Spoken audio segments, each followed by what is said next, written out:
যে বিএনপি যখন রাষ্ট্র মেরামতের ৩১ দফা কর্মসূচি দিয়েছিলেন, তখন কিন্তু ওই আমাদের একটা দফার মধ্যে ছিল যে আমরা বিরোধী দল থেকে আমরা ডেপুটি স্পিকার দেব। সুতরাং আমরা এটা আমাদের বর্তমান কনস্টিটিউশনে যদি নাও থাকে, যদি কাভার না করে এই কাঠামোতে, আমরা তো সংসদ বর্ষে অ্যামেন্ডমেন্ট করে দেওয়া সম্ভব। সুতরাং এই ক্ষেত্রে জটিলতা হওয়ার কোনো সুযোগ নেই। বরং ওনারা যে কথাটা বলছে যে জুলাই সনদের ভিত্তিতে, ইতিমধ্যে আপনারা জানেন যে আমাদের যখন জুলাই সনদ স্বাক্ষরিত হয়েছিল, আমরা কিন্তু ৩০টি বিষয়ে ঐক্যমত হয়েছিলাম। বাকি বিষয়ে বেশ কিছু বিষয় আমাদের নোট অফ ডিসেন্ট ছিল।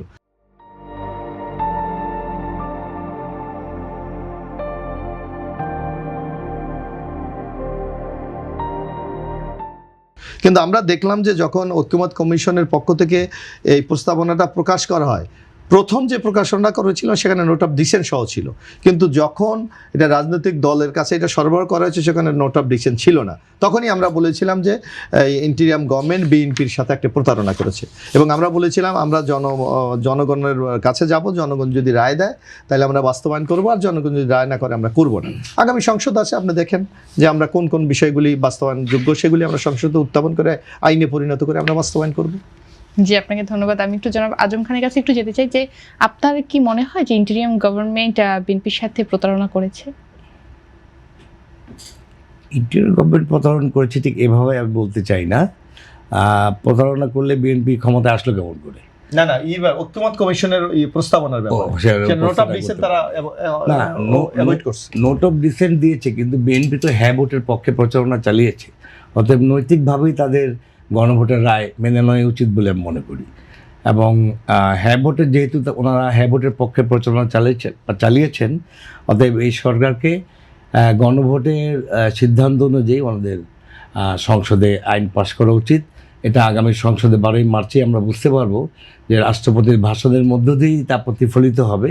এই ভাষণে এই রাষ্ট্রপতির তথাকথিত আগের সংবিধান রেখে যাওয়া কারণে যে রাষ্ট্রপতি বসে আছেন উনি কী ভাষায় কথা বলেন, কারণ আমরা জানি যে ভাষণটা লিখে দেয় বর্তমান সরকার, লিখে দেবে, তো উনি কোন ভাষায় কথা বলেন তার উপরে আমরা মন্তব্য করি। সেক্ষেত্রে আসলে বর্তমান সরকার বলছে যে আসলে রাষ্ট্রপতিকে এখন যদি সরানো হয় তাহলে এটা সংবিধান বিরোধী। এই বিষয়টিকে আপনি আসলে কিভাবে দেখছেন?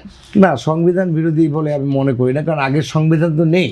আগের সংবিধান প্রধানমন্ত্রী চলে গেছেন, তো প্রধানমন্ত্রী যেখানে চলে গেছেন ওনার সমস্ত 300 সাংসদ সহ বায়তুল মুকাররমের খতিব সহ পালিয়ে গেছেন, তো ওনার কেয়ারটেকার উনি রাষ্ট্রপতি হিসেবে বসে আছেন। এই বসে থাকাটাও আমি সঠিক মনে করি না, কারণ এতে ওই আগের ইতিহাসই পুনরাবৃত্তি হচ্ছে।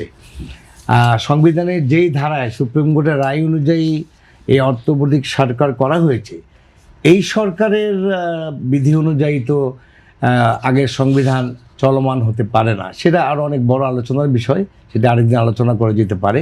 আমি মনে করি যে এই বর্তমান সরকারকে অবশ্যই গণভোটের রায় মেনে নিয়ে ওই আলোকেই একটা সিদ্ধান্ত নেওয়া উচিত সংসদে।